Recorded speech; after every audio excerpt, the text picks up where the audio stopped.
Pride Month is coming to a close, and you may have noticed that corporations have handled it a bit differently this time. Let's talk about this and more with my guest tonight, Andrew Isen. He's the founder and president of Winmark Concepts, up late with me tonight here on the Final Five. It's been a while since I've talked to you. Good to see you again. Jim, it's great to see you as well. We are talking about, look, in the last several years, we've seen corporate America really embrace LGBTQ issues, support, advocacy, branding. But we have seen, especially this year, a bit of a shift in that mindset. So, Jim, let me just sort of recap a little bit where we were and how we got here. 2 years ago, one of the things I think I had even spoken to you about was companies that were accused of rainbow washing.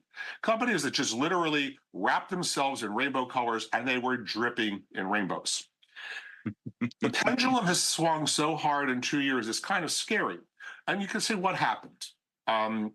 Well, there have been, as we all know, this is not a secret, culture wars. And culture wars that have been fabricated, that have been launched by right-wing media, by right-wing politicians, that have had a significant impact on this business.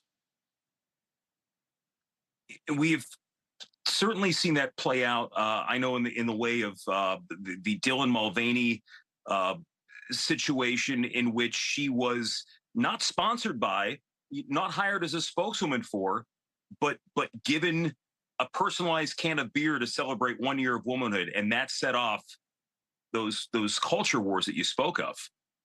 Well, it's true. I mean, what you had there, Jim, was a marketing outreach that prompted a rather unforeseen transphobic, to be honest, and broader LGBTQ backlash manufactured by hostile cultural extremists. What happened was, and we'll call that, just for your viewers, the Bud Light fiasco, because it's a very good way to refer to it, was they made a strong, sound business decision. The business decision was to reach out to a social influencer, a young one, with 10 million followers that wanted to, or the brand wanted to reach, a starter audience. Bud Light's an inexpensive product. It's an entry-level beer. And it was a sound business decision.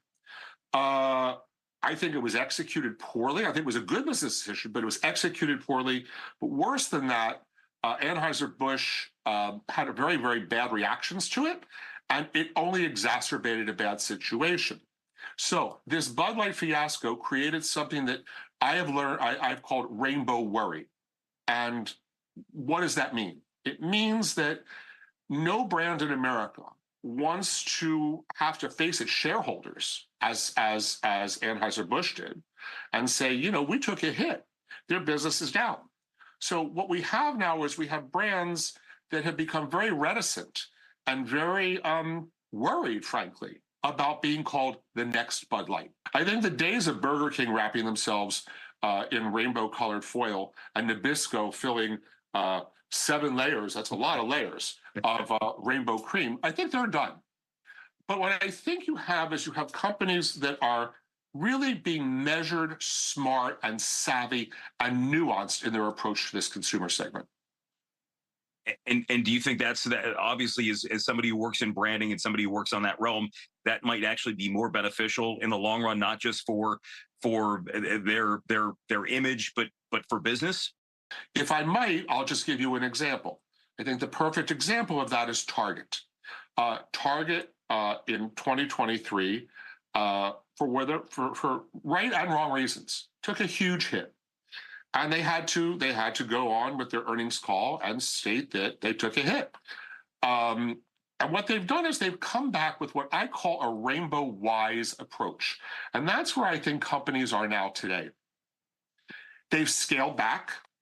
They've become much more specific and measured in what they're doing. They are targeting in a different way. At the same time, and this is the most important thing, they're not abandoning the community.